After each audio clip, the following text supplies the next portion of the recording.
एक रात फिर मुझे वही दौरा पड़ा और मेरे हाथ पांव ईंट गए, दिमाग बोझल हो गया और सीने में जलन होने लगी और आंखें उबलने लगी। घर में सब सो रहे थे और मैं अपने बिस्तर पर मौत और रिसत की कश्मकश में पड़ा था और कोई मेरी मदद के लिए भी नहीं आया, क्योंकि मेरी चीख हलक में ही घुट कर रह गई थी और इस आलम में भी छत पर हस्बे साबक कुछ शबियत सी दिखाई दी। कुछ साए गुड़मुड़ होते हुए नजर आए और मैंने खौफ और दहशत से आंखें बंद कर ली। उसके बाद जो कुछ मैंने देखा और उससे मेरे जिस्म पर लर्जा तारी हो गया।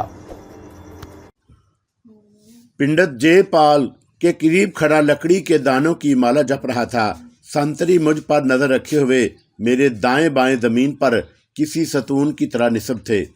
ये सब क्या हो रहा है सरकार? मैंने फिर हिम्मत करके जयपाल से पूछा। पापी, पिंडत दरमियान में बोल पड़ा, मुक्ति चाहता है तो सब कुछ साफ साफ बता दे। कौन सा पाप? कुछ पता तो चले, मैंने आजिज़ आकर कहा। मोहनदास, हमें मोतबर ज़राए से इतला मिली है कि तूने रात हरिदास का खून किया है। उसकी लाश अस्तबल के करीब मिली है। लाश का सर गायब है, लेकिन हम उसे तलाश कर लेंगे। क्या मालिक? जयपाल का इल्ज़ाम सुनकर मेरी आंखों के सामने अंधेरा छा गया। मालिक, ऐसा न्याय? मैंने कांपते हुए कहा। मेरे लहजे में इत्तेजाज था। फिर मैं खुद ही खामोश हो गया कि किसके आगे फरियाद कर रहा हूँ। मुझे फांसने के लिए दुश्मनों ने बड़ा घनौना और संग दिलाना कदम उठाया है। मैं फटी फटी नज़रों से नीम के दरख्त की जानब देखने लगा, जहाँ मजदूर बड़े जोशो खरोश से कदाले मार मार कर ज़मीन खोदने में मसरूफ़ थे। हरिदास का सर बरामद हो जाने की सूरत में मेरा बचना नामुमकिन था। मैं खुद को ज़मीन में धंसा हुआ महसूस कर रहा था। अगर इस वक्त मुझे कीचों का ख्याल ना आ गया होता तो मैं बेहोश होकर गिर जाता। गुज़श्ता रात का एक एक वाक़या मेरी नज़रों के सिता पर गर्दिश करने लगा। रात कीचों ने क्या कहा था? उसने इशारों इशारों में कुछ कहा था। अब उसके मबहम इशारे मेरे ज़हन में वाज़े हो रहे थे। कीचों ने कहा था कि सुबह अगर कोई बात हो जाए तो घबराना नहीं, सरजीत की तरफ इशारा कर देना। उसने ये भी कहा था कि करछे वाला पिंडत बहुत कुछ जान चुका है। मैं तसव्वुर भी नहीं कर सकता था कि कीचू का इशारा उस खूनी वाक़े की तरफ है। कीचू का ध्यान आया तो ऐसा महसूस हुआ जैसे किसी ने मेरा बाजू पकड़ लिया हो और मुझे गिरने से संभाल लिया हो, जैसे किसी ने मेरे सर के नीचे तकिया रख दिया हो। मैंने एतमाद से ज़मीन पर दोबारा कदम रखे और सोचा, कीचू के मशवरे के मुताबिक क्यों ना जयपाल की तवज्जो सरजीत के जन्म अफजूल करा दूं और जयपाल से झूठ बोलूं कि मुझे याद आया कि मैंने वापसी के वक्त हरिदास को सरजीत के साथ उसके क्वार्टर में जाते देखा था, लेकिन मैंने ज़बत से काम लिया। फिर अभी मैं अपने एतमाद बहाल कर रहा था कि डाली की आवाज़ मेरे कानों में गूंजी, रहम करो, ये झूठ है, बहतान है। मोहनदास किसी को कत्ल नहीं कर सकता। मैंने पलट कर देखा। डाली जयपाल के पांव पकड़े हुए ज़ारों कतार रो रही थी और फरियाद कर रही थी। तुमसे किसी ने झूठ बोला है बाबू, कुछ तो लिहाज करो। मेरी मानो किसी दुश्मन ने मोहनदास को फंसाने की कोशिश की है। कंजरी, जयपाल से हकारत से धत्कारते हुए बोला, दूर हटकर बात कर, मैं तुझे भी खूब जानता हूँ। दिया करो बाबू, हम निर्दोष हैं, कुछ ऊपर की तरफ भी देखा करो।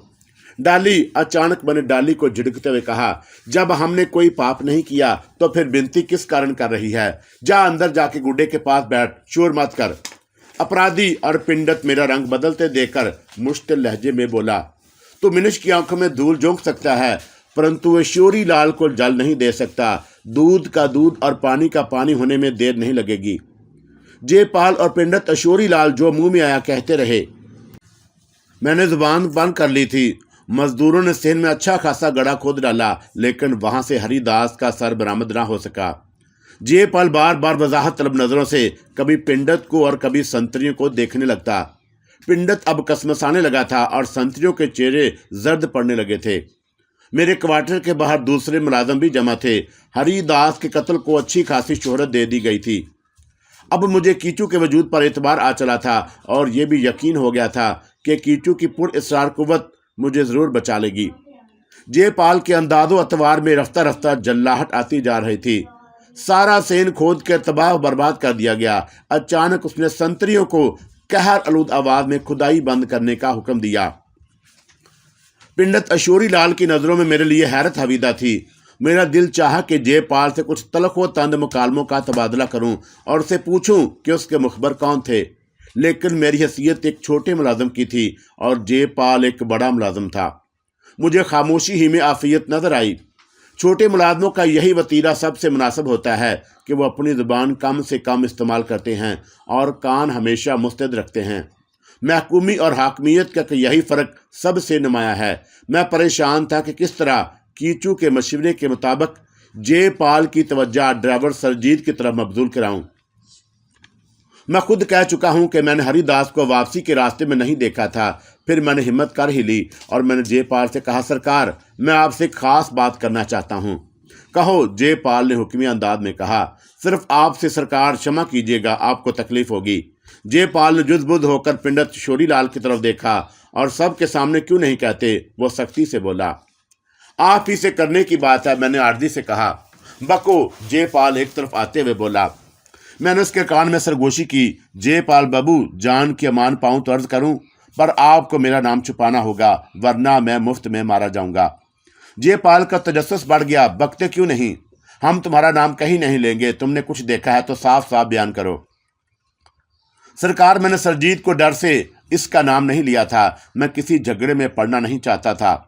मैंने बहुत आहिस्तगी से कहा, रात मैंने हरिदास को सरजीत के साथ देखा था। मैं कंवर बहादुर के सामने ही ये बात बता देना चाहता था, मगर मेरे लिए आप उनसे कम नहीं हैं।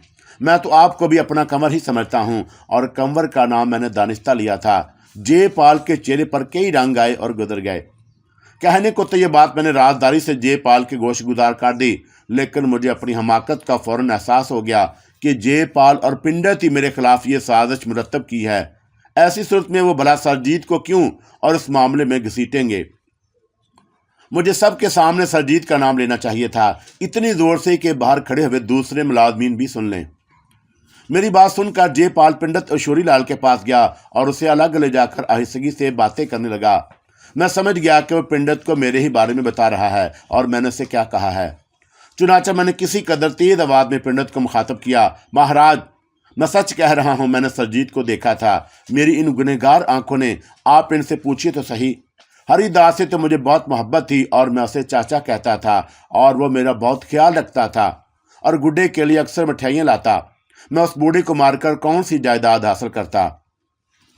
मेरी तेज आवाज़ पर जयपाल ने नाराज़गी से मुंह बनाया और अभी अभी मैं उससे राजदारी की दरख्वास्त कर रहा था और अब मैंने सरजीत का नाम बरसरे आम ले दिया था, मगर उसने उसे मेरी वैश्य समझकर नज़रअंदाज कर दिया और मैंने वैसे भी इस मौके पर हज़ारों बेसरोपा जुमले कहे थे और उन दोनों ने कोई मशवरा किया।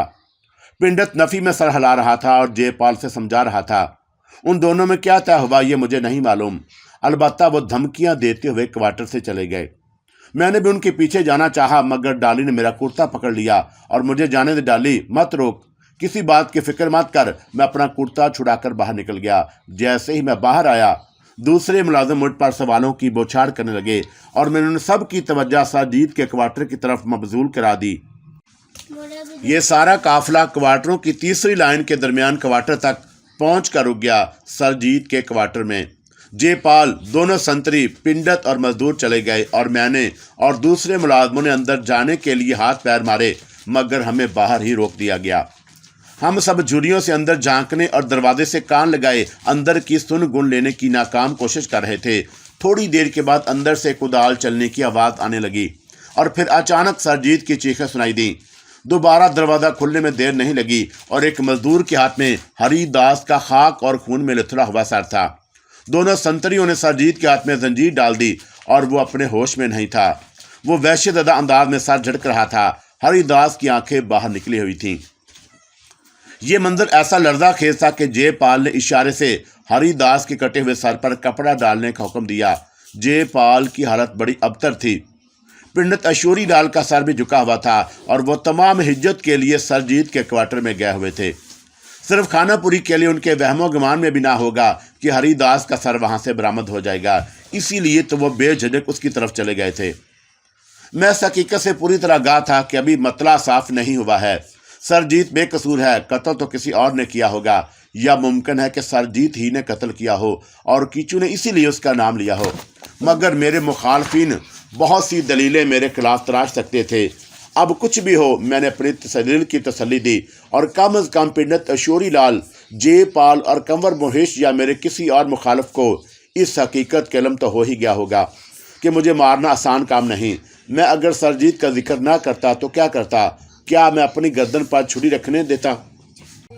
बहरहाल अब मुलाजमों के सामने सरजीत को जुदोकूब किया जा रहा था। दोनों संतरी शिकारी कुत्तों की तरह सरजीत पर पल पड़े थे और उन्होंने पल भर में उसे लहूलुहान कर दिया। तमाम मुलाजमीन खामोश तमाशाइयों के सिये से ये खेल देख रहे थे। रास्ते में सरजीत को ठोकरों और लातों से मारा जा रहा था। उससे मेरे उस शुबे को तकवीत पहुंची कि सरजीत की जुबान बंद रखने के लिए उसे कोई मोहलत नहीं दी जा रही।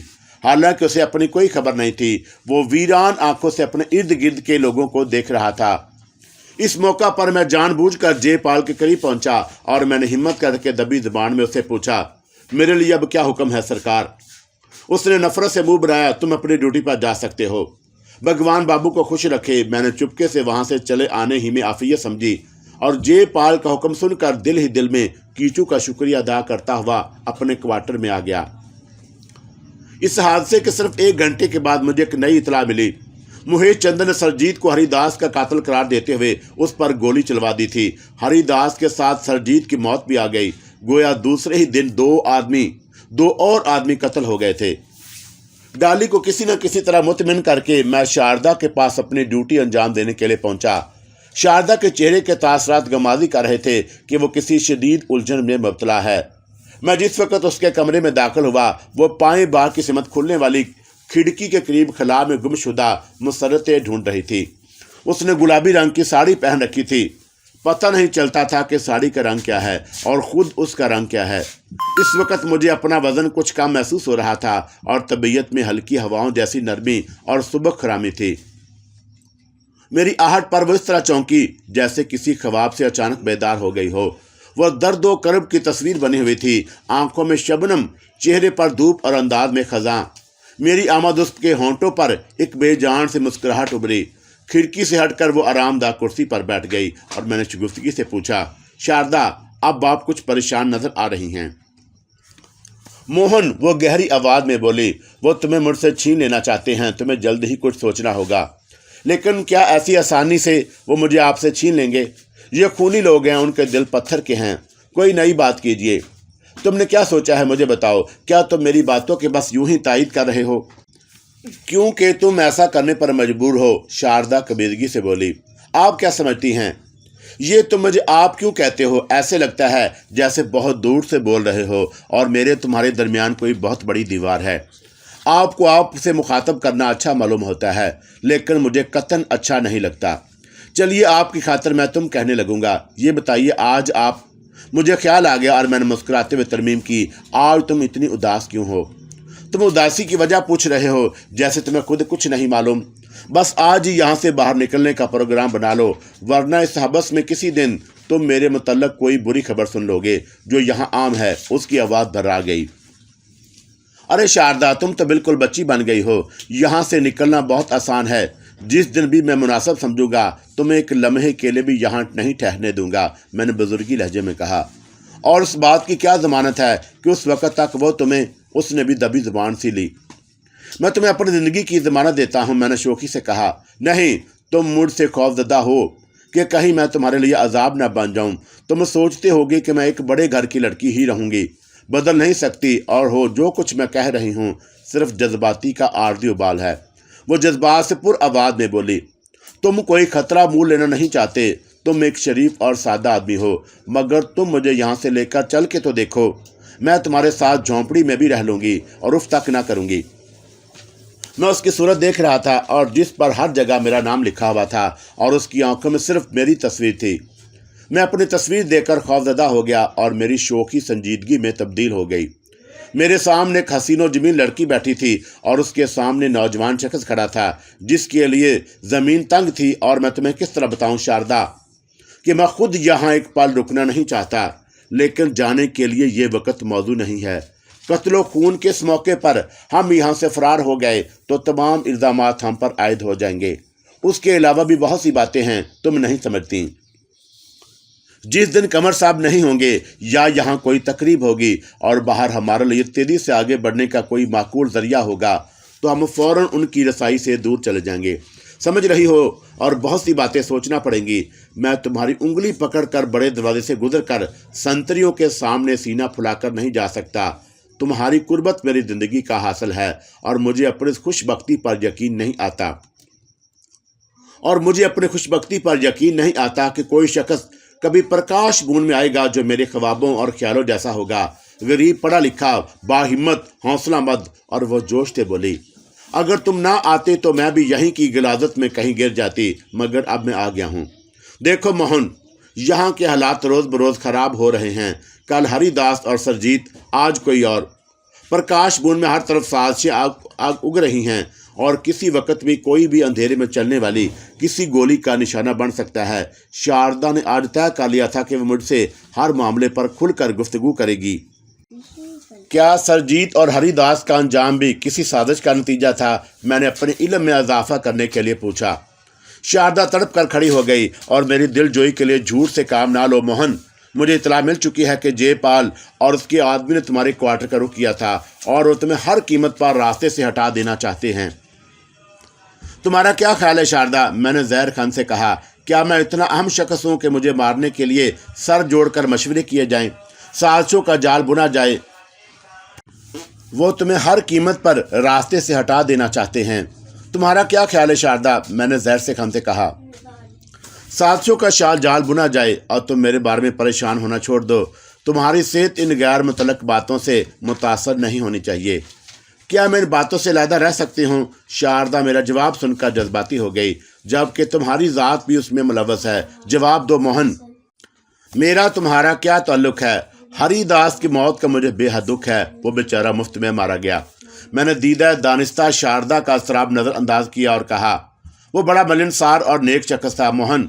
शारदा झंझला गई। क्या मैं तुमसे कोई बात ना करूं? तुम भी बात करना छोड़ दोगी तो मैं फिर कहाँ रहूँगा? तुम्ही ने तो जिंदा रखा है। मेरे दिल पर जो बीत रही है उसे शायद तुम महसूस नहीं कर रहे हो। शंकुतला इस हद तक मेरी जान की लागू हो जाएंगी, मैं सोच भी नहीं सकता था। मैंने उदासी से कहा और फिर जोश में बोला, शारदा तुम्हें किस बात की फिक्र है? कंवर महेश चंद्र तुम्हारे सगे भाई हैं। तुम्हारा एक इशारा तुम्हारे दुश्मनों को हमेशा के लिए खामोश कर सकता है। मैंने दानिस्ता दोबारा यह जिक्र छेड़ा।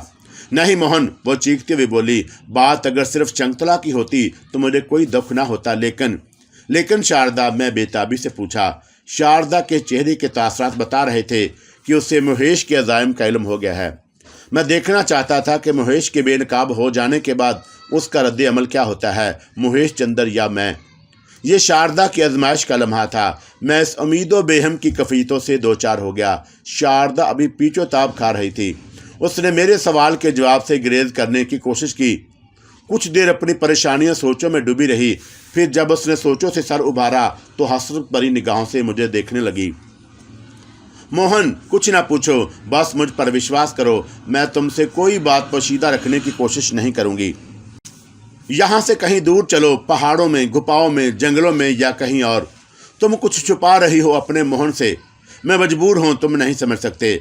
ठीक है, मुझे रोशनी ना दिखाने में कोई मसलत है तो यूं ही सही, मैं तुम्हें मजबूर नहीं करूँगा। और मैंने बेबसी से कहा, मैं इस वक्त मजबूर हूँ, तुम्हें कुछ नहीं बता सकती। तुम्हारी मजबूरी किसी भी मौत का सबब बन सकती है, वरना मैं अंधेरे में मरा जाऊँगा। मैंने बर्जस्ता कहा। मोहन। शारदा तेजी से उठकर मेरे सीने से चिमट गई। मैं तुम्हें उसका नाम बता सकती हूँ, लेकिन वचन दो कि तुम वो नाम कभी अपनी जुबान पर नहीं लाओगे और इंतकाम की किसी भी कार्रवाई से पहले मुझसे मशवरा करोगे। मैं क्या वादा करूँ? क्या वो दुश्मन तुम्हें मुझसे ज़्यादा अजीज है? मेरे लहजे में तलखी आ गई। आह मोहन, तुम क्यों कचोके लगाते हो? मेरा अंदाज़ा सही है, तुम्हें मुझ पर एतबार नहीं और मेरी बदनसीबी अपनी जगह कायम है। मैं उस दुश्मन का नाम बताए देती हूँ ताकि तुम कभी मुझसे शिकवा न कर सको। तुम्हारा दुश्मन मेरा भाई महेश है। शारदा जज्बाती अंदाज में यह कहकर दड़ाम से कुर्सी पर गिर गई और थके हुए लहजे में कहने लगी, रामलाल और ठाकुर को भी शंकुतला ने नहीं, महेश ने तुम्हारे पीछे लगाया था। हरिदास को सरजीत के जरिए कत्ल कराकर तुम्हें फांसी की साजिश की गई। मुझे अब सब कुछ मालूम हो गया है मोहन। मैं विनती करती हूँ कि इन दीवारों से जल्द अज जल्द फलांग जाओ। यहाँ खून का दुश्मन हो गया है। मैंने ये नहीं पूछा कि कंवर महेश चंद्र खसूसी तौर पर मेरा दुश्मन क्यों हो गया है। मैं शारदा को मजीद उलझन में डालना नहीं चाहता था। मैंने सिसकती रोती हुई शारदा के नज़दीक जाकर उसका सर उठाया और उसके भीगे हुए रुखसार अपने मैले कुर्ते से पूंजे। उसने मेरा कुर्ता चूम लिया, उसे आंखों से लगाया और उसने मेरे हाथों पर बेतहाशा बोसे दिए। उस वक़्त मेरे होंठों पर एक फातहाना मुस्कुराहट थी। यके बाद देगरे मैं खतरनाक हमलों का निशाना बनता और साफ बचता रहा। फिर कुछ सुकून तारी हो गया।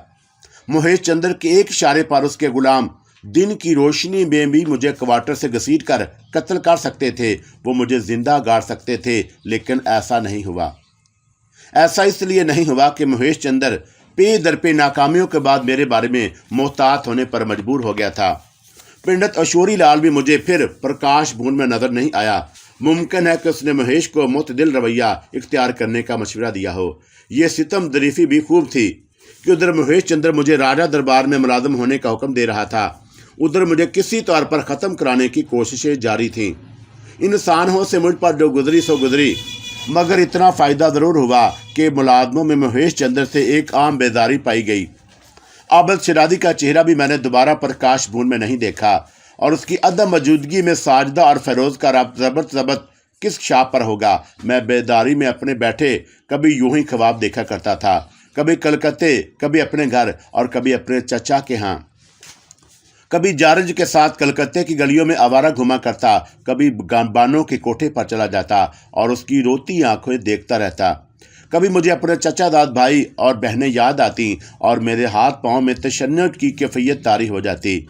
बाहर की दुनिया एक ख्वाब थी। चंद दिन खामोशी तारी रही और मुझे अंदाज़ा था कि यह सुकून लम्हाती है और किसी बड़े तूफान का पेशकीमा है। इस अरसे में इतना ज़रूर हुआ कि मुझे संजीदगी से अपने आइंदा दिनों के मुतल्लिक़ सोचने का मौका मिल गया। आइंदा दिन जो महेश चंद्र की ज़िंदगी कर मौत से मशरू थे। मैंने और डाली ने महेश चंद्र की मौत के कई मंसूबे बनाए, लेकिन महेश को ख़त्म करना उसके बाप को रास्ते से हटाने से ज़्यादा दुश्वार था। डाली ने भी महेश चंद्र के यहाँ नए नए कपड़े पहनकर और बन सवर कर रिसाई हासिल करने की कोशिश की। महेश चंद्र ने सिर्फ एक बार उसे तवज्जो से देखा, पास बुलाया, शराब की बोतल मंगवाई और उसकी चुटकियां भरी, मजाक किया और उसका लिबास उतरवाया और उसे हर पहलू से जांचा, अपने पहलू में बिठाया। मगर अंग्रेज़ मेहमानों की आमद ने डाली को उसके करीब नहीं होने दिया और डाली ने उसे कहा कि वो फिर किसी वक्त उसे बुलाएगा। महेश चंद्र तक डाली बहुत मुश्किल से पहुंची थी। महाराज प्रकाश चंद्र की बात और थी। वो शख्स तो जिंदा ही औरतों के सबब था। महेश चंद्र बहुत मसरूफ़ आदमी था। हर वक्त उसके पास मेहमानों का तांता बदा रहता।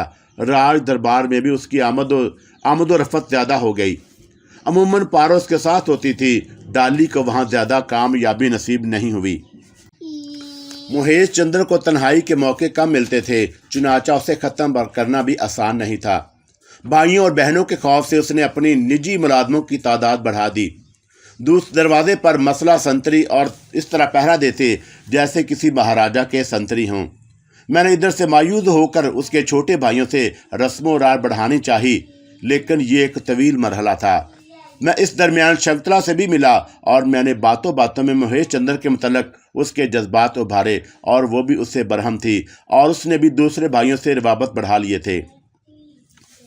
महेश चंद्र के खिलाफ एक लावा पक रहा था, मगर उसमें इतनी शिद्दत नहीं थी कि उसे उठाकर प्रकाश भवन से बाहर फेंक दिया जाता। प्रकाश चंद्र के बाकी साहबजादे शायद नापुख्ता किस्म के थे। उन्हें रंग रलियों ही से फुर्सत नहीं मिलती थी।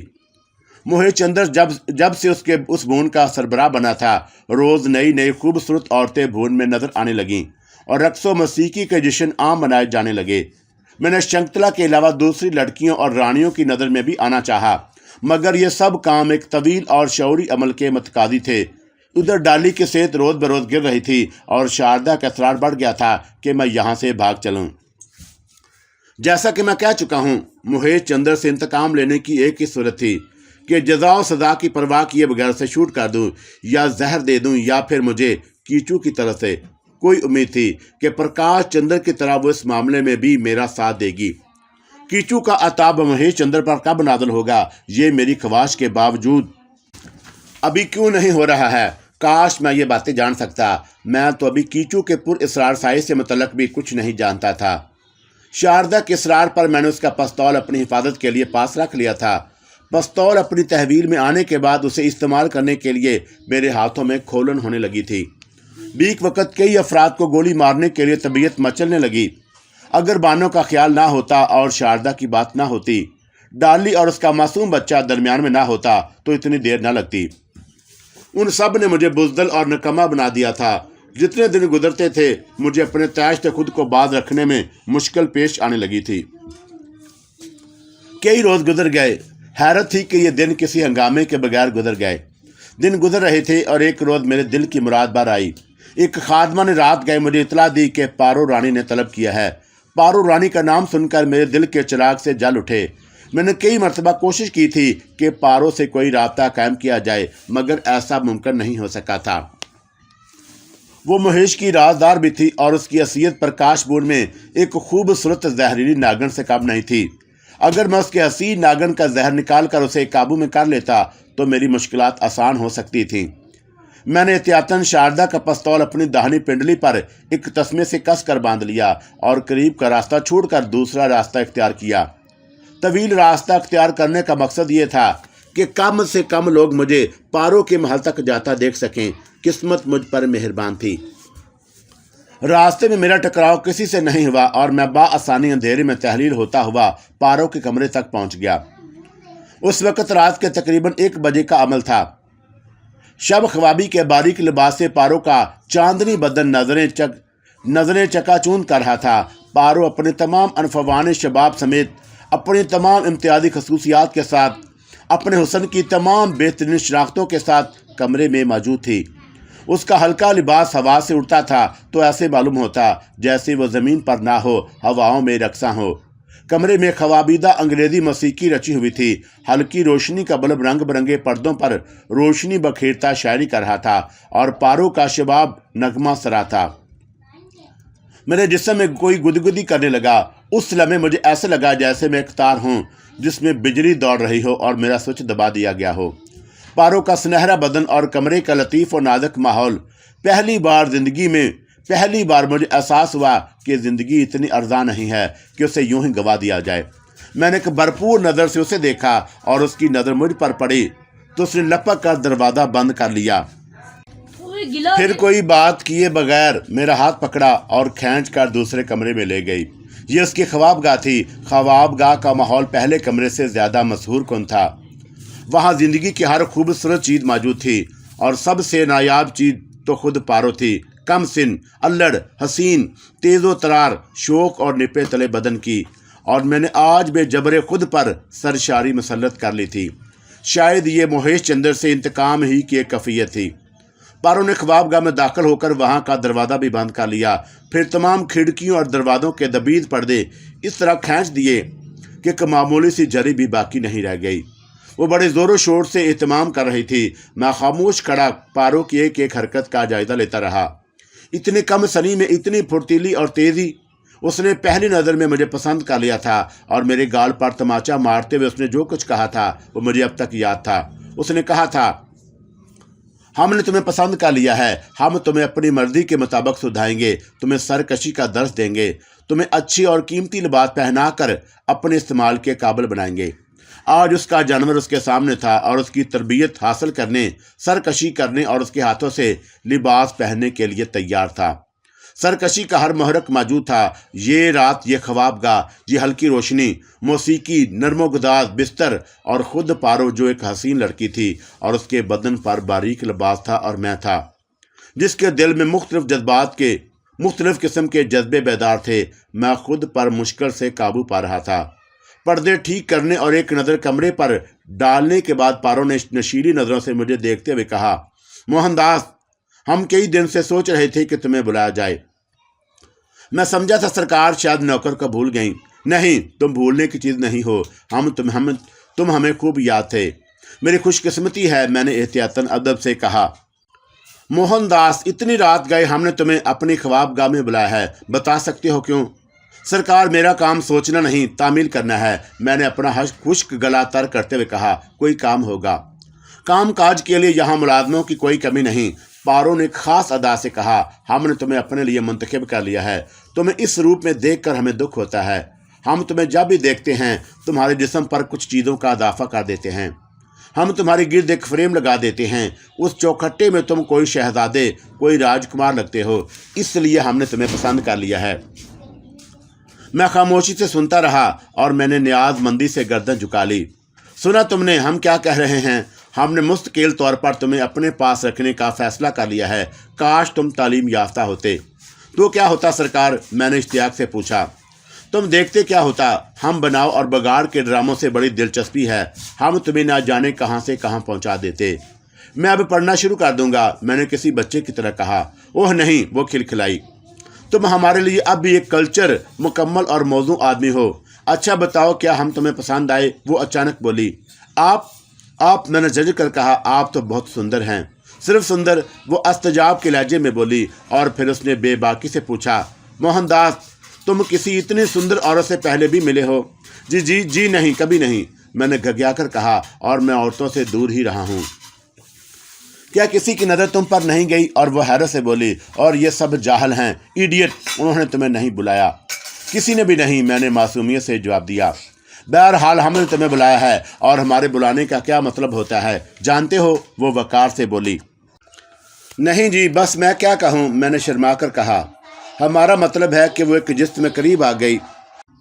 उसकी महकती हुई जुल्फ़ें मेरे शानों पर लहराने लगीं। उसने मेरी कमर के गिर्द हाथ डाल दिया। सिर्फ एक लम्हे को उसके सुर्ख लब मेरे चेहरे के सामने नजर आए, फिर वो तेवरा कर मुझसे दूर हो गई। हमने तुम्हें अपने मन मंदिर का राजा बनाया है, उसने दूर बैठकर ऐलान किया। जी, मैंने कुछ समझने ना समझने के अंदाज में कहा। अब हम तुम्हारी दुनिया बदल देंगे। अब क्या चाहती हैं? मैंने सहम कर कहा। हम तुम्हें अपनी एड़ियाँ चाटने का हुक्म देना चाहते हैं, वह सख्ती से बोली। हम तुम्हें सीने से लगाना चाहते हैं, और हम तुम्हें वो चीज़ देना चाहते हैं जो तुमने ख्वाब में भी नहीं देखी होंगी। वादा करो कि तुम हमसे वफादार रहोगे। मगर आप, मैंने जल्द से जल्द मतलब पर आने के लिए आगे की बातें पहले कहनी शुरू कर दी। पारो के एतवार से मुझे कम अज़ कम किसी खतरे का एहसास हो गया था। शंकुतला ने इतना वक्त नहीं लिया था।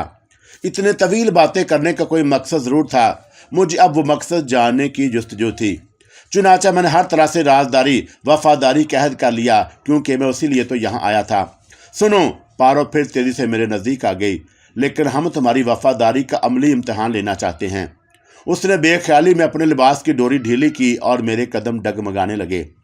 मेरी खैरा निगाहें देखकर वो फौरन लिबास दुरुस्त करने लगी, और एक लम्हे में कोई बिजली चमकी थी, वो मादूम हो गई। अब प्रकाश बूंद में तुम ही सबसे ज़्यादा हमसे करीब हो। क्या महेश चंद्र बहादुर से भी ज़्यादा? मैंने जानबूझकर उसका नाम दरमियान में लिया। हाँ, उससे भी ज़्यादा, वो तंदी से बोली, और मुझे यहाँ एक नशीब नज़र आया है और मैं पूरी तरह मुस्तैद हो गया। ये पाप है सरकार पारो रानी, मैंने भर्राई हुई आवाज़ में जवाब दिया। अगर कंवर जी बहादुर को इल्म हो गया तो मुझे जिंदा जला देंगे। मैंने उनका नमक खाया है। हम तुम्हें नमक हराम बनने पर मजबूर करेंगे। पारो अचानक नागन की तरह फूंकारते हुए बोली। महेश चंद्र ने भी किसी का नमक खाने के बाद नमक हरामी की थी, और तुमने भी प्रकाश चंद्र का नमक खाया था। मुझे अपना वजूद रेत के टेले के मानद खिसकता हुआ महसूस हुआ। बेमुश्किल तमाम मैंने खुद पर काबू पाते हुए कहा, आप कुछ और कहना चाहती हैं? तुम ज़हीन भी हो और चालाक भी। हमें यह देखकर खुशी हुई कि अब तुमने ठीक अंदाजे में बात करना शुरू की है, पारो मैनीखेद लहजे में बोली। महाराज को ठिकाने लगवाने का मंसूबा हमने और महेश ने मिलकर बनाया था, और तुम एक मोहरे के तौर पर इस्तेमाल किए गए थे। मैं महेश चंद्र जी के हुक्म से इनकार करता तो मेरा अंजाम खतरनाक होता। यही सूरत फिर पैदा हो चुकी है मोहनदास। पारो अचानक संजीदा हो गई। अब इस बार हम तुम्हें बराह रास्त कोई हुक्म देना चाहते हैं। तुमने इनकार किया तो तुम्हारी लाश का निशान तक मिटा दिया जाएगा। हमारे इशारों पर चलने की सूरत में तुम सारी ज़िंदगी ऐश कर सकते हो। हमारे पास हुस्न भी है, दौलत भी। मैं मबहूत होकर उसकी सूरत देखने लगा। पारो तूतर से मुझे धमकियां दे रही थी और खुश आइंद मुस्तकबल का यकीन दिला रही थी। मैंने अपना लहजा मजबूत करने की नाकाम कोशिश की। मुझे क्या करना होगा? मेरा दिल धड़क रहा था। कुदरत ने मुझे जो मौका फराहम किया था, मैं उससे भरपूर फ़ायदा उठाने के लिए बेताब था। हालात अज खुद मुझ पर मेहरबान हो गए थे। जो रास्ता मैं अख्तियार करना चाहता था उसकी निशानदही पारो कर रही थी। चुनाचा मैंने बेमैनी गुफ्तगू से परहेज किया। मैं फैसलों में देर नहीं करती, मैंने सब कुछ सोच लिया है। हम अभी फोन करके महेश को ख्वाबगाह में बुलाते हैं। उस वक्त वो नशे में धुत होगा और तुम हमारी ख्वाबगाह में छुपे रहोगे। जैसे ही महेश अंदर दाखिल हो तुम्हें उसे ठिकाने लगा देना होगा, समझे? और उसके बाद हमारे बाजू तुम्हारे होंगे, हमारा बदन तुम्हारा होगा और तुम देखोगे कि क्या क्या तुम्हारा होगा। पारो वाराफतगी से बोली। मगर मेरा अंजाम बहुत बुरा भी हो सकता है, मैंने डरते डरते कहा। महेश चंद्र जी की लाश का क्या बनेगा? जिस खादमा ने मुझे आने का हुक्म दिया था वो जुबान खोल देगी तो हम दोनों फांसी के तख्ते पर होंगे। खामोश वो बेपरवाही से बोली, तुम कोई चिंता मत करो मेरी जान, हमने सारा बंदोबस्त करके ही तुम्हें बुलाया है। हमारे ज़र खरीद गुलाम कंवर महेश चंद्र की आरती उठाने में हैरत अंगेज फुर्ती का सबूत देंगे और वो तमाम निशानात फौरी मिटा दिए जाएंगे जो हमें फांसी के फंदे तक ले जा सकते हैं। पारो ने कच्ची गोलियां नहीं खेली। मोहनदास, ये कैसे मुमकिन है? यहाँ क्या मुमकिन नहीं है? वो गंभीर लहजे में बोली। यहाँ सोना चलता है, सिर्फ सोना। कंवर जी की मौत का जिम्मेदार किसे ठहराया जाएगा? मैंने कुछ सोचकर पूछा। जयपाल को। पारो ने एक सिगरेट जलाकर धुएं के मरगोले बनाते हुए कहा। हमने जयपाल के खिलाफ सैकड़ों ऐसे सबूत फराहम करने का बंदोबस्त कर लिया है जो उसे कंवर महेश चंद्र का कातिल साबित करने के लिए काफी होंगे। क्या जयपाल चुपचाप फांसी के तख्ते पर चला जाएगा? तुम बहुत बोले हो मोहनदास, पारो ने अपनी दस्ती घड़ी पर नजर डालते हुए कहा। उधर तुम कंवर को मौत के घाट उतारोगे, उधर चंद लम्हों के बाद हमारे आदमी जयपाल को ठिकाने लगा देंगे जो इस वक्त उसके इर्द गिर्द ही बैठे हैं। कत्ल का सबूत हालात फराहम करेंगे। बोलो, क्या तुम्हें मंजूर नहीं है? इकरार की सूरत में तुम हमारे मलका, मेरे बदन के मालिक होगे। इनकार की सूरत में तुम्हें ठिकाने लगाते हुए हमें दुख होगा, लेकिन हम ऐसा करने पर मजबूर हैं। अब हम तुम्हें खुला नहीं छोड़ सकते क्योंकि तुम्हें सब कुछ मालूम हो गया है और कंवर महेश चंद्र तुम्हारी मौत उसी तरह भूल जाएगा जिस तरह अपने बाप की और मुलाजमों के मवाद भूल गया था। तुम्हारे पास एक ही चारा है, हमारी बात मान लो। कोई रास्ता नहीं है। हमें अफसोस है प्यारे मोहन, बस यही एक सूरत है। मुझे कुछ सोचने का मौका दिया जाए। वक्त बिल्कुल नहीं है। तमाम इंतज़ाम आज ही रात के लिए किया गया है। और वो पुरइसरार अंदाज में बोली और मुझे दोबारा मेरे दफा और कत्ल के बाद के वाक़यात का मंसूबा समझाने लगी। मैं सोच भी नहीं सकता था कि इतनी जल्दी ये सब मुमकिन होने लगेगा। पारो भी महेश चंद्र की दुश्मन हो जाएगी। इस वक्त पारो पर इत्मीनान करने के सिवा वाकई कोई चारा भी नहीं था और मैं उसकी ख्वाबगाह में बंद था और उसके इशारे पर कई मुलाजिम अंदर आ सकते थे। उसके ज़र खरीद गुलाम। भागने की भी कोई सूरत नहीं थी, ना सोचने का कोई मौका था। अगर इस वक्त मैं भागने की कोशिश भी करता तो पारो के गुलाम मुझे पाताल तक से तलाश करके उसी वक्त मेरा काम तमाम कर देते। कंवर महेश चंद्र को इतला देकर उसका एतमाद हासिल करने का मौका भी मेरे पास नहीं था।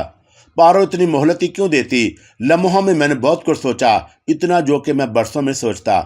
तमाम अंदेशों और पारो की यकीन दहानियों के सिवा कहीं मेरे दिल में ये तमानियत भी जागजीन थी कि मेरे हाथों महेश चंद्र का कत्ल हो रहा है, कोई और ये आज़ाद हासिल नहीं कर रहा। और मैंने सोचा, जब हर दरवाज़ा बंद हो चुका है तो फिर आज धूमधाम से दिल के अरमान क्यों ना निकाले जाएं। ये मौका निकल गया तो ना जाने फिर कब आएगा। कुछ तवक्कुफ के बाद मैं पारो के मशवरे पर अमल करने के लिए तैयार हो गया। पारो मेरा जवाब सुनकर फातहाना अंदाज में मुस्कुराई, मेरे हाथ का बोसा लिया और फिर उसने ज़रूरी हदायतें दी और किसी नागन की तरह बल खाती हुई ख्वाबगाह से बाहर चली गई। बाहर से कदमों की आहट ख्वाबगाह के जन्म आती हुई महसूस हुई तो मैंने अपनी सांसें सीने के अंदर दफन कर लीं। मैं पारो की ख्वाबगाह की आड़ में दीवार से लगा दम साधे खड़ा था। मेरी गिरफ्त रुमाल में पकड़े हुए खंजर पर मजबूत थी। वो खंजर मुझे पारो ही ने फराहम किया था। खंजर के दस्ते पर जयपाल का नाम कुंदा था और कदमों की आहट हर लम्हे ख्वाबगाह से नज़दीक होती जा रही थी। मैं पसीने में तर था। ये लम्हा जानकनी का लम्हा था। मुझे महेश चंद्र की आवाज़ सुनाई दी। उसकी आवाज़ सुनकर खंजर पर मेरी गिरफ्त और सख्त हो गई। काश मैं उसे ललकार कर उसकी जुबान से आर्जी की दरख्वास्तें सुनकर उसे ख़त्म करता। मैं उसके गड़गड़ाने का मंजर भी देखता। महेश चंद्र नशे में पारो से कह रहा था, तुम हमें तबाह कर दोगी। भूंडरा चालाक हो तो अपना मनपसंद फूल तलाश कर लेता है, पारो ने शोखी से कहा। तुम्हारा बदन कुंदन है पारो, तुम पारस हो। मुझे नींद आ रही थी, पारो ने गमज़दा लहजे से कहा। अब भी तुम्हें सोने नहीं दूंगा। साथ ही पारो की हल्की चीखें सुनाई दी। अरे इतनी बेचैनी किस लिए महेश? हम ये रात पूरी तरह मदहोश होकर गुजारेंगे। मेरी सांसें रुकी हुई थीं, कदमों की आहट दोबारा उबर कर मुझसे करीब होते हो रही थी। मैं पूरी तरह मोहताज था। पारो के बदन पर उसका लिबास झलका हुआ था। पारो महेश की गिरफ्त से निकल कर भाग रही थी और वह इधर उधर चक्कर लगाती हुई मेरी जानब आ गई। पारो जैसे ही उसकी तरफ आई, महेश चंद्र भी लहराता हुआ यहीं आ गया और उसकी पुश्त मेरी जानब थी। पारो ने महेश को वहीं रोके रखा और इशारे से मुझे अमल की दावत दी। मैं बिजली की तरह तेजी से लपका। कंवर जी संभलो, मैंने नफरत से कहा। कंवर महेश चंद्र की आंखें मेरी आवाज़ पर फट गईं। मुझे ये लम्हा अपनी ज़िंदगी का हासिल मालूम हुआ और इससे कबल कि हम दोनों के दरमियान कोई और बात होती। बर्क रफ्तारी से मैंने महेश चंद्र के हब्से पर एक ठोकर लगाई और वह लड़खड़ा कर गिरा और मेरा सीधा हाथ फिजा में बुलंद हुआ। मैंने जरकंद भरकर खंजर उसके दिल में उतार दिया। पारो उछल कर दूर 2 कदम पीछे हो गई। महेश चंद्र की मुदाफत ज्यादा देर तक बरकरार न रह सकी। खून फवारे की सूरत में उसके सीने से उबल रहा था। मैं उसके उबलते हुए खून से जरा हटकर उसकी तड़पती हुई लाश देखता रहा जब तक मुझे यह यकीन ना हो गया कि अब दोबारा सांस नहीं ले सकेगा। मुझे होश नहीं आया। उसी वक्त तमाम बत्तियां बुझ गईं। गुप्त अंधेरा हुआ तो मुझे एक नए खतरे का एहसास हुआ कि शायद मैंने पारो पर इत्मीनान करके गलती की है। मैंने बेइज्जत तमाम शारदा का पिस्तौल निकाला और उठकर उस दरवाजे की जानब बढ़ा जो ख्वाबगाह की पुष्ट पर महाराजा के खास बाग की जानब खुलता था। मेरी रफ्तार किसी चीते की तरह थी। तारीकी की वजह से 1-2 रुकावटों से टकराया लेकिन दरवाजे तक पहुंचने में कामयाब हो गया। अंधेरे के बावजूद मैंने टटोल कर चिटकनी दरियाफत कर ली और अभी मैं उसे खोलने के सही कर ही रहा था कि खतरे का तेज अलार्म प्रकाश बूंद के मुहावजों को मोहताज करने के लिए चीखने लगा। पारो ने मुझे रंगे हाथों गिरफ्तार कराने की बड़ी मुकम्मल साजिश की थी। एक एक लम्हा मेरी जान पर अजाब बना हुआ था। मैं दरवाज़ा खोलकर बाहर निकला और दौड़ता हुआ बाग में पहुंच गया। बाहर तमाम रोशनियां जला दी गई थीं और संगीन बरादर मुहाफिज इधर उधर दौड़ रहे थे। मैं झाड़ियों की आड़ लेता हुआ आहिस्ता आहिस्ता सदर दरवाजे की सिमत जा रहा था। अपना क्वार्टर जाने का इरादा तय करके प्रकाश बूंद से जैसे तैसे फरार होने में ही मुझे आफियत नजर आई। सदर दरवाजे के करीब पहुंचकर मेरा दम घुटने लगा। मैं अब शारदा के महल की तरफ भी नहीं जा सकता था। करीब था कि मैं चकराकर गिर पड़ता, लेकिन मैंने अपने आप को संभाला। इस वक्त पिस्तौल ने मेरी बड़ी हिम्मत बंधाई और मैंने एक आखिरी खतरा और मोड़ लेने की ठान ली। शारदा के पिस्तौल में 6 गोलियां थी और मेरे लिए एक एक पल कीमती था और मैंने एक दरख्त की आड़ में लेकर यके बाद देगरे 2 गोलियां दाग दी। 2 पहरेदार चीखते चिल्लाते हुए गिरे लेकिन तीसरा पहरेदार उछल कर जमीन पर लेट गया और मैंने 2 गोलियां और दाग दी। तीसरे पहरेदार की चीख सुनाई दी तो मैं दरख्त की आड़ से निकलकर सदर दरवाजे की तरफ भागा। मेरा सांस बुरी तरह फूल रहा था। हाथ में शारदा का पिस्तौल लड़ रहा था जिसमें अभी 2 गोलियां बाकी थीं। मैंने तय कर लिया था कि अगर किस्मत ने साथ नहीं दिया तो मैं पकड़ा जाने की बजाय एक गोली से अपना खात्मा कर लूंगा। जख्मी पहरेदारों के करीब से दौड़ता हुआ मैं सदर दरवाजे तक पहुंच गया, लेकिन सदर दरवाजा मुतफक्कल देखकर मेरी निगाहों में अंधेरा फैल गया। दूर से 4 मुहाफिज दौड़ते हुए दरवाजे की तरफ आ रहे थे और मैंने फुर्ती से पिस्तौल पिंडली में बंधे हुए तस्मे में ठोंस लिया और दोनों हाथों से दरवाजे की सलाखें थाम कर ऊपर चढ़ने लगा। फाटक की ऊंचाई 15 फुट से ज़्यादा नहीं थी। मेरे ताक़ब में आने वाले अभी दूर थे और उन्हें सदर दरवाजे पर मुझे नहीं देखा था और वह बार बार मुंतशिर हो जाते। अगर मैं फाटक की ऊंचाई अबूर करके दूसरी तरफ कूद जाता तो मेरी ज़िंदगी के अमकानात पैदा हो सकते थे। मेरे ज़हन में इस वक्त ना डाली का ख्याल आया, ना गुड्डे का, ना शारदा का। मुझे अपनी ज़िंदगी बचाने की फ़िक्र लाहक थी। मैं होशियारी और इंतहाई तेज़ी से फाटक के सलाखों से ऊपर की जानब चढ़ रहा था। चंद फुट ऊपर चढ़ने के बाद मैंने मुर्दा मुहावजों की संगीनें देखी और मेरा इरादा मुतज़लज़ल होने लगा। इधर भागते हुए कदमों की आवाज़ें करीब आ रही थीं। मौत मुझसे बहुत करीब हो गई थी और वह हर तरफ से मेरी जानब बढ़ रही थी। अभी मैं फाटक की बुलंदी का निसफ रास्ता ही तय कर सका था कि मेरा इरादा मुतज़लज़ल होने लगा। खतरे का तेज अलार्म बज रहा था और मुहावजों के बढ़ते हुए कदमों की आवाज़ सुनकर मेरे हाथ पांव फूल गए और सलाखें हाथों से छूटने लगी। मैं हिम्मत हार बैठा। फाटक की बुलंदी तक पहुंचने के बाद दूसरी तरफ होने और फिर नीचे आने या गिरने का वक्त गुजर गया और मैंने खुद को आमादा किया। मियाँ जमशेद, फर्ज करो कि तुम बाहर निकलने में कामयाब हो भी गए तो कहाँ तक जाओगे? फाटक के बाहर दूर दूर तक राजेपुर रियासत का इलाका फैला हुआ है। तुम कहाँ तक छुपोगे? अपनी मौत मर्दानगी से कबूल कर लो। जितने दिनों की जिंदगी मिली थी उसका वक्त पूरा हो गया है। प्रकाश बूंद से फरार होने का मतलब तुम्हारे जुर्म का बीन सबूत है। तुमने इस तरफ आकर जो गलती की है उसकी सजा भुगतो। तुम्हें अपने क्वार्टर या किसी और की तरफ भाग जाना चाहिए था। मैंने ऊपर जाने का इरादा तर्क कर दिया और नीचे की तरफ देखा। मेरी गोली से मरे हुए मुहावजों की लाशें उनके संगीनियों के साथ बेयारो मददगार पड़ी थीं। मैं सूरज से नीचे कूद गया और लपक कर एक मुहाफिज की संगीन राइफल से अलहदगी की और फिर फाटक से मुल्हिक सतून की आड़ में हो गया। मुझे खुशी थी कि मरने से पहले 2-4 कोर ख़त्म कर जाऊंगा। नीचे उतरने के बाद कुछ हिम्मत भी ऊद कर आई कि जब आदमी मौत पर आमादा हो जाता है तो उसे किसी बात का खौफ नहीं रहता। लम्हों का वक्फा गुजरा होगा कि बुखलाए हुए मुहाफिज फाटक की तरफ आए। मैं सतून के साथ कमर टिकाए पंजों के बल खिसक कर दूसरी जानब हो गया। राम सिंह, तुम यहीं ठहरो, मैं बगली दरवाजे की तरफ जाता हूँ। उनमें से एक बोला, हो सकता है कि उधर ही कहीं छुपा बैठा हो। आंखें खुली रखना भूषण, हमारे 2 आदमी पहले ही शिकार हो चुके हैं, राम सिंह ने सरगोशी की। मैंने अपनी सांस रोक ली थी, लेकिन जहन तेजी से काम कर रहा था। फाटक के करीब ज्यादा देर रुकना खतरे से खाली नहीं था। सदर दरवाजे की तरफ सिर्फ 2 मुहाफिज आए थे, जबकि मैंने चंद साड़ियों पहले 4 मुहाफिज देखे थे। बगली दरवाजे का रास्ता सकून के करीब होकर जाता था। मैं उनकी आहटें सुनकर अभी कोई फैसला कर ही रहा था कि एक मुहाफिज मेरे नज़दीक से गुजरा। वो चौंक कर मेरी जानब जैसे ही पलटा, मैंने उसके सीने में संगीन उतार दी। दूसरे झटके में मैंने उसकी राइफल पर कब्जा कर लिया। मरने वाले मुहाफिज की चीख सुनकर उसके साथी ने गोली चला दी, जो सनसनाती हुई सतून से टकराकर दूर निकल गई। चीख की आवाज़ सुनकर उसने अगर जल्दबाजी से काम ना लिया होता तो मेरी मौत यकीनी थी। उसका निशाना खता हो चुका था और मुझे संभलने का मौका मिल गया। इससे पहले कि वह दूसरी गोली दागता, मैंने जवाबी फायर किया। जिंदगी मुझसे इस कदर नाराज नहीं हुई थी जिस कदर मैं समझता था, और मैंने दूसरे मुहाफिज की पेशानी से खून उबलते देखा तो जल्दी से जरकंद भरी और हदबंदी की दीवार के साथ बनी हुई बाड़ की आड़ में होकर दौड़ने लगा।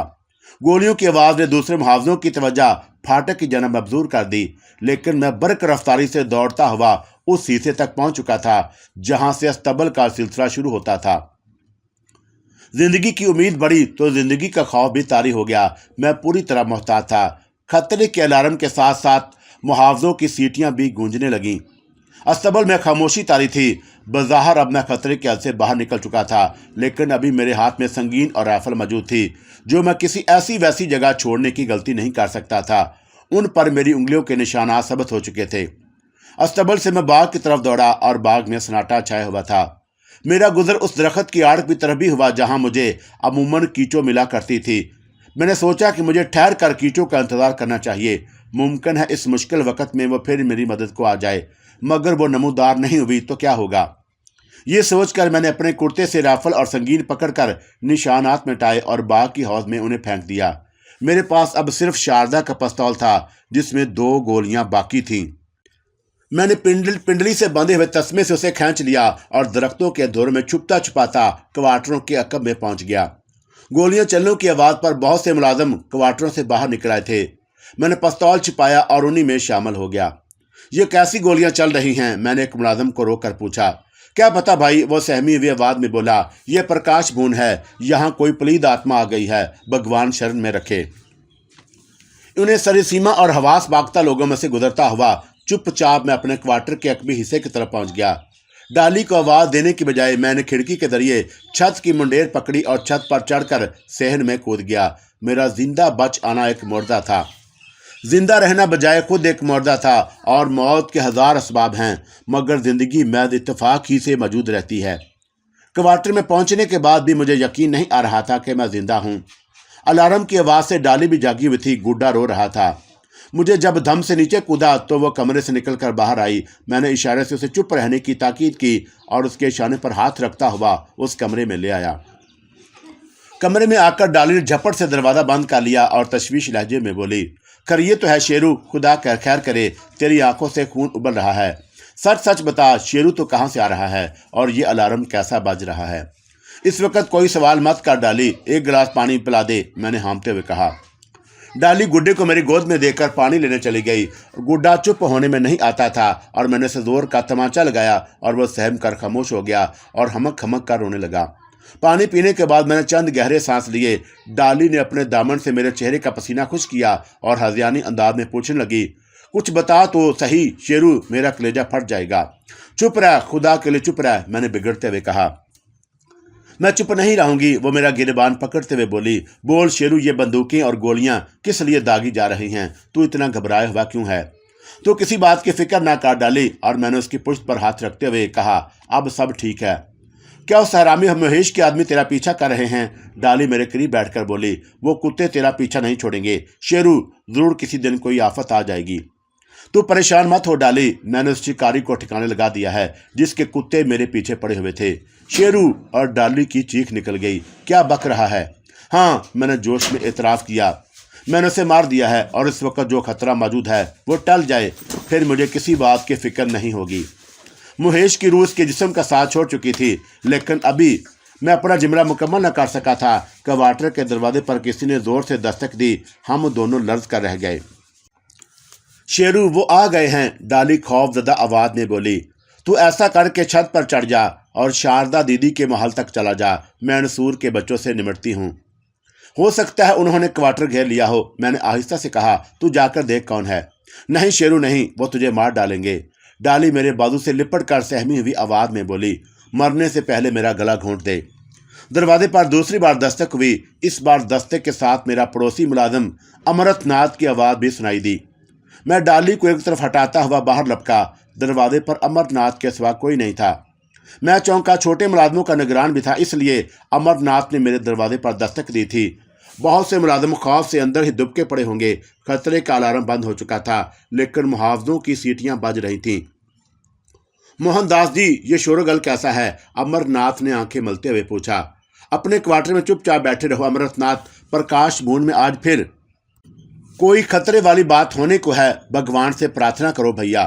अमरनाथ की आवाज़ सुनकर डाली भी दरवाजे पर आ गई। अमरनाथ मेरा मशवरा मानकर अपने क्वार्टर में चला गया और मैंने डाली से कहा, तू अंदर से दरवाज़ा बंद करके बैठ, मैं यहाँ सेन में बैठकर कुछ सोचना चाहता हूँ। क्या सोचना चाहता है? डाली मेरे आगे आ गई। डाली, मैं नाराज़ी से कहा, तेरी अक्ल को क्या हो गया है? वक्त देकर बात किया कर। इस वक्त भूल में भी कोई कदम उठा लिया तो हमेशा पछताना पड़ेगा। तो मुझे भी अपनी सोच में शामिल कर ले, शायद मैं कोई काम की बात बता सकूं। तूने पूरी बात तो बताई ही नहीं कि यह सब कैसे हो गया। बस हो गया है, इसका वक्त आ गया था, मैंने उसे टालते हुए कहा।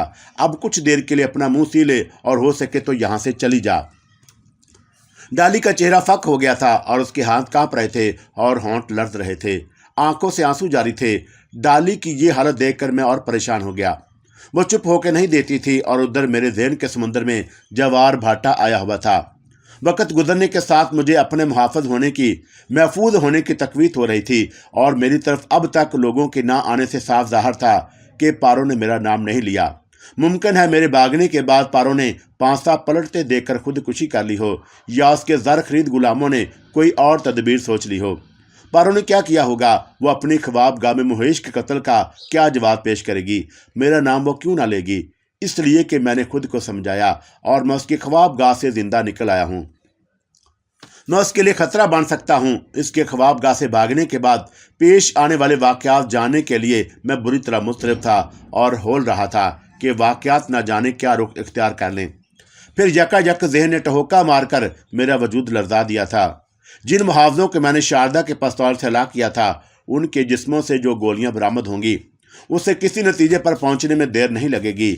और जब शारदा को मालूम होगा कि मुहावजों की मौत उसी के पिस्तौल से वाक़या हुई है, तो वो बड़ी आसानी से कड़ियाँ मिलाएगी। उस वक्त मेरे पास क्या जवाब होगा? सदर दरवाजे पर मुहावजों की मौत से ये अंदाज़ा लगाया जाएगा कि कातिल पारों के कमरे से फरार होकर सदर दरवाजे की तरफ भागा है। उसके फरार होने का कोई इम्कान नहीं था, क्योंकि दरवाज़ा मुतकफल था। यकीनन वो भून ही में कहीं मौजूद होगा। भून ही का कोई आदमी होगा, और वो कौन आदमी होगा? मैं सदर दरवाजे से बचकर आ गया था, मगर मौत अभी तक मेरे सर पर मंडला रही थी। मुझे शिद्दत के साथ कीचू और कीचू के मेहरबान साए की जुस्तजू हुई। काश मैं बाग में थोड़ी देर ठहर कर उसका इंतज़ार कर लेता। उसे इस नागहानी बला का इल्म तो होगा। डाली अपने घुटनों पर सर दिए हिचकियों से रो रही थी, जैसे मैं वाकई मर गया हूँ। मैंने उसे रोने दिया। मुझे रोने की भी फुर्सत नहीं थी। डाली के कहने के मुताबिक मुझे शारदा के यहाँ पनाह लेनी चाहिए थी। डाली की बात दुरुस्त थी। नाजुक मौका पर शारदा मेरा तहफ़्फ़ुज़ कर सकती थी। मैंने सोचा और मैं उसे जाकर सारी बातें बता दूँ, लाइल्मी में वो कोई गलत बात मुँह से न निकाल दे। बाहर कदम निकालने और लोगों का सामना करते हुए दिल कांप जाता था। किसी ऐसी जगह छुप जाने को जी करता जहां किसी की निगाह ना पहुंच सके। हाथ पिस्तौल पर मचलने लगे और एक गोली से खुद को और गोली से डाली को मारकर हर औजार से निजात मिल सकती थी। गुड्डा खुद ब खुद मर जाता। डाली ने मुझे मेरे ख्यालों से चौंकाया। शेरू, उसकी आवाज़ भर्रा गई थी। सीटियां क्वार्टर से करीब हो गई हैं। होश में आ। मैंने हड़बड़ाकर इधर उधर देखा जैसे क्वार्टर में सीटियां बज रही हों। मैं जा रहा हूं, मैंने घबरा कर कहा। कोई आए तो कह देना, मुझे कुछ पता नहीं। डाली के जवाब देने से पहले मैं दरवाज़ा खोलकर बाहर आ चुका था। क्वार्टरों के दरवाजे बंद थे, लेकिन बाद मुलाजम कभी कभी दरवाजे से सर निकालकर बाहर की सूरत हाल का जायजा लेते और झट दरवाज़ा बंद कर लेते। मुहे चंद्र वाले हिस्से से मुहावजों की चीखों पुकार की आवाज़ें आ रही थी। अंधेरे में छुपता कई दरवाजों पर दस्तक देता और खैरियत पूछता हुआ मैं शारदा के हिस्से की तरफ निकल गया। अंदर रोशनी थी और मुझे राहदारी में कोई नजर नहीं आया। मैंने आहिस्तगी से दरवाजे पर दस्तक दी। कौन है?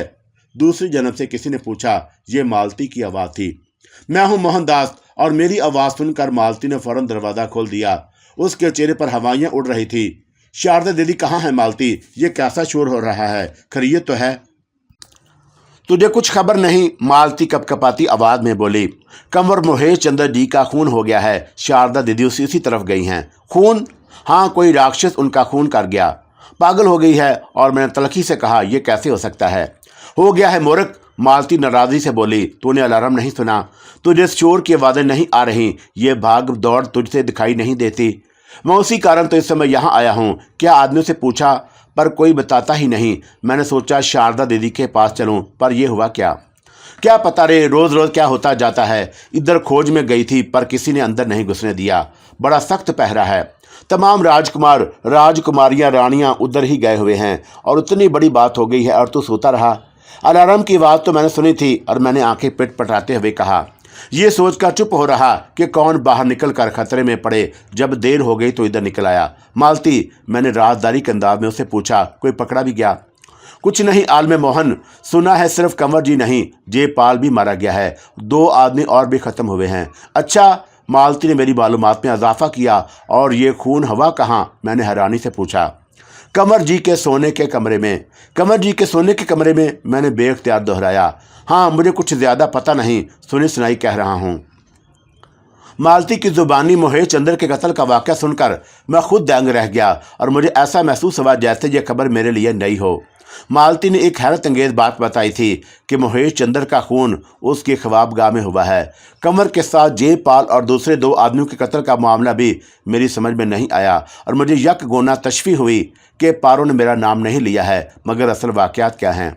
ये बात मेरे लिए कुछ कम तशवीश अंगेज़ नहीं थी। इस वाक़े को कितनी देर हो गई? और मैंने अपनी तसल्ली की खातिर मालती से पूछा। बहुत देर तो नहीं हुई, शारदा दीदी को तो अभी गई है, फिर भी अच्छी खासी देर हो गई है। मालती बदहवासी में ठिकाने की कोई बात नहीं कर रही थी। ये तो बहुत बुरा हुआ मालती, मैंने उदासी से कहा। मैं ना कहती थी यहाँ से भाग चले, अब भी मौका है, मैं डाली के साथ रह लूँगी। क्या 2 औरतें एक साथ नहीं रह सकती? मालती, तू कैसी बेमौका बातें करती है, मैंने झंझलाकर कहा। तू नहीं जाएगा तो मैं खुद किसी दिन यहाँ से भाग जाऊँगी। मुझे शारदा का इंतज़ार था। उसके आने से पहले मैं महेश चंद्र की तरफ से जाने की जुर्रात नहीं कर सकता था। हालांकि मुझे वहाँ अपनी सूरत ज़रूर दिखानी चाहिए थी, चाहे वह मुझे अंदर आने से रोक देते। ये वक्त कांटा दोबर हो रहा था। हर लम्हा एक अजाब था। जान कनी का आलम था। शारदा के आने के बाद मेरा इम्तहान का नतीजा बरामद होने को था। मेरे मुकदमे का फैसला होने वाला था। मालती ने महेश चंद्र की मौत पर तस्वे बहा लिए तो पुरानी बातों पर आ गई। मैं सुनी अनसुनी करता हुआ थोड़ी देर में दरवाजे पर कदमों की आहट सुनकर मैं उठकर बैठ गया। शारदा तनहा नहीं थी, उसके साथ दूसरी बहनें भी थीं। प्रीत, हिमा, शशि और शंतला, और वह सब उदास थीं, खामोश, सोगवार और सरासीमा। मुझे देख के शारदा की आंखों में मसरत की एक लहर उठी। तुम मोहनदास? और वो इश्तियाक में लहजे में बोली, तुम ठीक तो हो? जी दीदी जी, मैंने सुकून की सांस ली। शारदा के अंदाज से मालूम हो रहा था कि अभी तक मेरा नाम महफूज है। मैंने किसी कदर इत्मीनान से कहा, मैं तो ठीक हूँ, लेकिन ये मालती क्या बता रही है? हाँ मोहनदास, शारदा सामने रखे हुए सोफे में धंस गई। उसने तुम्हें सच बताया है, महेश भी गया। पर जी ये हुआ कैसे? कातिल पकड़ा गया? अब पकड़ के भी क्या होगा, मरने वाला तो मर गया। शारदा गमज़दा लहजे में। सवाल जवाब बाद में करना, प्रीत ने दुरुस्तगी से कहा। खामोश रहो और कमरे से निकल जाओ। जी अच्छा। और मैंने हाथ जोड़कर कहा। प्रीत की बरहमी पर शारदा ने मुंह बनाया, लेकिन वो कुछ कह ना सकी। मैं वहां से जाने लगा तो शंतला की आवाज़ आई, मोहनदास वहां जाके जरा खबर तो करो, कोई और बात मालूम हो तो हमें आकर बताओ। बहुत अच्छा दीदी, मैंने नियाजमंदी से कहा। तुम यही रहो, मालती तुम जाओ, शारदा ने मुझे रोक दिया। मैं समझ गया कि शारदा मुझे मौका वारदात पर भेजने से क्यों गुरेज कर रही है। वो किसी तौर मुझे खतरे में देखना नहीं चाहती थी। चौंका नताज अभी खुलकर सामने नहीं आए थे। रियासती पुलिस तफ्तीश में मसरूफ़ होगी। मैं दरवाजे के बराबर रखे हुए स्टूल पर बैठ गया और उन बहनों की गुफ्तगू सुनने लगा। उनकी आंखें पुरनम थी और वो महेश चंद्र की आज की मसरूफियात, मुलाकात और उसकी बातों और उसकी आदतों पर तबसरा कर रही थीं। वह सब उस नुक्ते पर मुतफिक थी कि कंवर को किसी बड़ी साजिश का शिकार बनाया गया है, मगर वह बहुत झंझलाई हुई, नाराज़ और बेजार थीं और मैं उनसे दूर बैठा हुआ था, लेकिन मेरे कान उनकी बातों पर ही लगे हुए थे। उनकी सोगवारी में मैं भी एक वकार था। प्रीत ने मुझे अपनी तरफ मतवज्जा देकर सख्ती से हुक्म दिया कि मैं दूसरे कमरे में जाकर बैठूं। ज़रूरत हुई तो मुझे आवाज़ दे दी जाएगी। चारों न चार मैं शारदा की ख्वाबगाह से मलहक ड्रेसिंग रूम में आकर बैठ गया। किसी पहलू करार नहीं था और मैं कमरे में बेचैनी से टहल रहा था। देर हो गई, ना मालती आई, ना किसी ने मुझे आवाज़ देकर तलब किया। शारदा का ड्रेसिंग रूम मुझे कोई तजस्सुस मालूम हुआ। यहाँ शारदा की दोशीदगी की बू रची हुई थी और उसके बदन से मिस होने वाली रेशमी मलबूसात सरसरा रहे थे, जैसे मुझे कैद तन्हाई की सज़ा दी गई हो। मैं एक लम्हे खुद पर उम्मीद तारी करता और दूसरे लम्हे मेरी रगों में हरास दौड़ने लगता। कोई जिस्म से ताकत खींचे ले रहा था। नकाहत में पाँव रखता कहीं था, पढ़ते कहीं थे। इससे ज़्यादा तो मेरे अवसान अपने क्वार्टर में ठीक थे। थक हार के सर पर हाथ रखे मैं ज़मीन पर बैठ गया। ख्वाबगाह में किसी की आहट हुई तो मैंने सर उठाकर देखा। शारका हल्की आवाज़ में मेरा नाम लेती हुई ड्रेसिंग रूम में आ गई थी। मैं उठकर खड़ा हो गया। वो किसी दुश्मन की तरह मुझ पर झपटी और मेरे सीने से चिमट कर सिसकने लगी। ऐसा तो कभी नहीं हुआ था मोहन, वो रिक्कत अंगीज आवाज़ में बोली, और मुझे अपने सीने में छुपा लो।